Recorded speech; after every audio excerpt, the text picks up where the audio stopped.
Hello साथियों, कैसे हैं आप सभी लोग? बेहतर, मस्त, व्यस्त और स्वस्थ।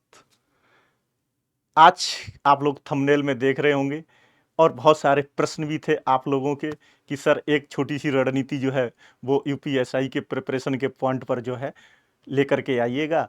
तो आप लोगों को ऑलरेडी जो है बहुत सारी स्ट्रेटजी ऑलरेडी यूट्यूब पर आप लोगों ने देखी होगी, लेकिन सबका अपना अपना नज़रिया है। आपको अपनी स्ट्रेटेजी जो है ना स्वयं बनानी है, लेकिन उससे पहले जितने भी लोग जो है इसमें सिलेक्टेड हैं उनको जो है आप लोग थोड़ा सा जो है ना कंपाइल कर लीजिएगा उनके विचारों को, और उन्हीं में से ही कुछ विचार और कुछ आइडियाज एक बेसिक रेफरेंस में आप लोगों को मैं इसकी जानकारी दे देता हूं कि मेरा सिलेक्शन 2011 कि जो 4010 की वैकेंसी थी उसमें फाइनली 2015 में, और ज्वाइनिंग 2017 में। तो उसमें एक प्रारंभिक परीक्षा यानी कि प्री, एक मुख्य परीक्षा मेंस एग्जाम, और 10 किलोमीटर की रनिंग 60 मिनट में, और साथियों उसमें 20 नंबर का ग्रुप डिस्कशन जीडी भी था, और मेंस में ऑलरेडी 100 नंबर का एक डेस्क्रिप्टिव प्रॉपर हिंदी का पेपर भी था साथियों।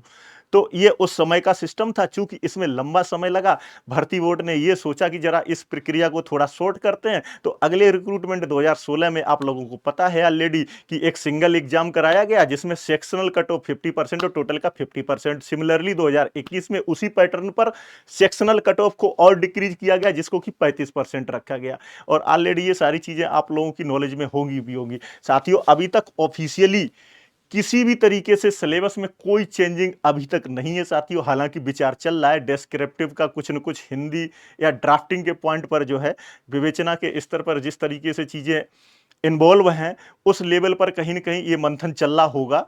और अभी ऑथेंटिक ऐसा कुछ भी नहीं है, तो अभी इस पॉइंट पर भी मुझे कुछ नहीं कहना। मैं केवल आप लोगों को अभी के परिदृश्य में कुछ बातें पॉइंट वाइज बताना चाह रहा हूं आप लोगों की कैटेगरी के अकॉर्डिंग। अब साथियों मैं आप लोगों से ये समझना चाह रहा हूं कि चूंकि कुछ बच्चे ऐसे होंगे जो कि अभी 60,244 में कुछ मार्क से ही रह गए होंगे, तो बड़ा उनको कष्ट हो रहा होगा। उनके लिए ये लाइन है साथियों कि तुम्हारे सोल्जर्स पे जो है ना उत्तर प्रदेश पुलिस नहीं, उत्तर प्रदेश पुलिस के अतिरिक्त 2 स्टार और मोनोग्राम ये एक्स्ट्रा तुम्हारे नसीब में लिखा हुआ है, इसलिए तुम कुछ मार्क्स से रह गए साथियों। इसको नेगेटिव मत ले लेना। बात क्लियर हो गई ना साथियों? इसका मतलब साथियों बिल्कुल क्लियर कट है, कोई डाउट नहीं है। थोड़ी सी मेहनत आप लोग कर लीजिएगा। और मैं आप लोगों को बता देता हूं साथियों कि कई बार पिछली बार भी ऐसा हुआ कि कुछ लोग आरक्षी पद पर सिलेक्ट नहीं हो पाए। हमारे पैरेलल में जो भर्तियां चल रही थी वो यूपी में एसआई में सिलेक्ट हुए। ये बिल्कुल फैक्ट बात है। अब मेरी बात को समझ रहे होंगे साथियों। अगला पॉइंट हमारा यही है साथियों उन लोगों के लिए जो कि 60,244 में कुछ मार्क्स से रह गए हैं या किसी भी एग्जाम में कुछ मार्क्स से रह गए हैं। तो उनको तो उनकी तैयारी कंप्लीट है, उनको केवल टाइम मैनेजमेंट करना है साथियों, और प्रैक्टिस करनी है, क्वेश्चंस पे प्रैक्टिस करनी है। क्योंकि अगर उन्होंने जैसे 4 सेक्शन हैं और 4 सेक्शन में अगर जब आप एग्जामिनेशन हॉल में पहुंचे तो वहां पर क्या होता है ना, सबसे महत्वपूर्ण बात कि बच्चा क्या करता है कि अगर कोई भी सेक्शन, तो सबसे पहले इस बात पर भी रणनीति बना करके जाइएगा, क्या मुझे रीजनिंग का पोर्शन पहले पकड़ना है, क्या मुझे मैथमेटिक्स का पोर्शन पहले लेना है, हिंदी का पहले लेना है ना, या मूल विधि संविधान का पहले लेना है। तो ये अपनी अपनी रणनीति है। किसी, मैं ये नहीं कह रहा हूं कि आपको जो सिंपल लगे उसको पहले पकड़ लीजिएगा, ये आपकी अपनी चॉइस है।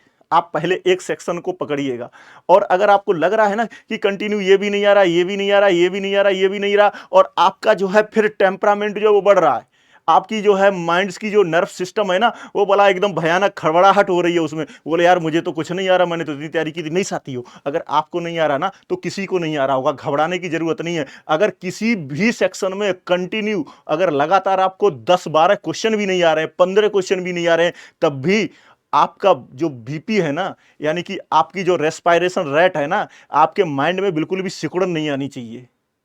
ये परीक्षा का मूल मंत्र है।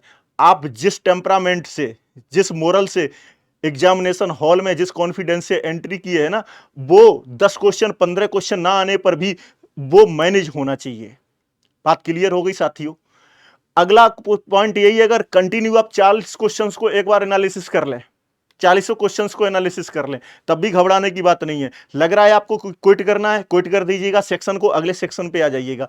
अगले सेक्शन पे आप स्टार्टिंग कर लेंगे साथियों, कंटिन्यू 160 क्वेश्चन होता है साथियों टाइम। इसमें एक जो एग्जामिनेशन हॉल में जो सबसे बड़ा जो परीक्षा है ना साथियों, वो आपको स्टेबिलिटी की है, आपके पैसेंस की परीक्षा है। मैं पैसेंस के पॉइंट पे, अगर ये वीडियो ज़्यादा लंबा ना हो, मैं जब आप लोग जो है सिलेक्शन के बाद में जो है ना, जब आप पोस्टमार्टम रिपोर्ट पढ़ेंगे ना, बहुत सारी कार्डियक अरेस्ट वगैरह, तो उसमें ये चीज़ें कोलाइजन में बहुत बार आ जाती हैं साथियों, कि बंदा जो है ना कोलाइजन होने से पहले ही धराशायी हो गया, उसने धैर्य खो दिया। हो सकता है कि कोलाइजन होने के बावजूद भी उसके वाइटल पार्ट्स में इतनी इंजरी नहीं आती और बंदा बच जाता, हार्ट अटैक हो गया उसको ऑलरेडी, मतलब कोलाइजन से 1 या 2 सेकंड पहले ही मामला खत्म कर लिया उसने, समझ गया कि अब नहीं बचूंगा। तो ये अलग विषय है, और ये जो है प्रैक्टिकल विषय है, जब आप लोग सिस्टम का पार्ट बनेंगे। चलिएगा, हम एग्जामिनेशन हॉल की बात कर रहे हैं। आप अगले सेक्शन पे जंप किए और उसी स्पीड से चलना है, क्वेश्चन पढ़ा, समय उतना ही देना है, लिमिटेड। अगर आपको लग रहा है अनावश्यक किसी भी क्वेश्चन पे फंसना नहीं है साथियों, बिल्कुल भी नहीं फंसना।